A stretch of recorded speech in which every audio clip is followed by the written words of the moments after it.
Miss World မြန်မာ2025 winner က karate တစ်ပေါက်ကတော့လုံးဝချက်တောက်ပဲပေါ့နော်final နေ့တော့ကြည့်လိုက်တာတော့တကယ်ကိုအားရတယ်ခွက်ကနေပဲနော်ပြီးသွားရင်နောက်တစ်ခုရှိတာကမို့တော့ဒီအမျိုးသမီးများအနေနဲ့ကဒီ karate ကိုပညာရက်ကိုပေါ့နော်အနေနဲ့အချင်းတည်ထားတင်တယ်လေ့လာတင်တယ်ပြီးတော့ကိုယ့်ရဲ့ personal safety ဖြစ်ဖို့ပေါ့နော်ဒီပညာရက်ကိုလေ့လာတင်တယ်လို့မို့တော့ထင်တယ်ဘာလို့လဲဆိုတော့ပြောလို့မရဘူးပေါ့နော်ပြောလို့မရဘူးလူဆိုတဲ့အမျိုးမျိုးကတနေ့တစ်ချိန်မှာကို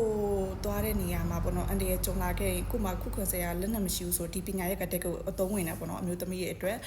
အဲ့လိုကြောင့်လို့ဒီပညာရက်ကိုလေ့လာတင်တယ်ဒီခိစားခင်ကသူ့မှာပေါ့နော်2023တုန်းက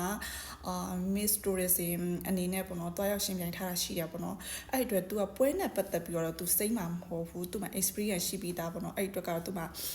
experience ရှိပြီးသားဆိုတော့ဒါပွဲကတော့ तू ကြောက်မှာမဟုတ်ဘူးအဲ့လိုဆိုတော့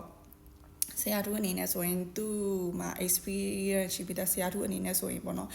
ခီစာကိုအများကြီးသူပုံဖော်ရင်ပုံဖော်တယ်လို့မျိုးပေါ့နော်ခီစာကတကယ်ကိုတောက်ပလာမဲ့ချက်လေးတစ်ပွင့်တော့မြင်မိရတာပေါ့နော်အဲ့ဆိုတော့အခုခီစာကိုချစ်တဲ့ fan တွေအနေနဲ့ရောခီစာကိုဘာတွေပြောင်းလဲစေခြင်းလဲဘာတွေတိုးတက်လာစေခြင်းလဲဘာတွေပေါ့နော်လေ့လာတင်လဲဆိုတာဒီ comment မှာရေးပေးခဲ့ပါဦးနော်အားလုံးပဲဘိုင်ဘိုင်နောက်ဗီဒီယိုမှာပြန်တွေ့ကြမယ်နော် see you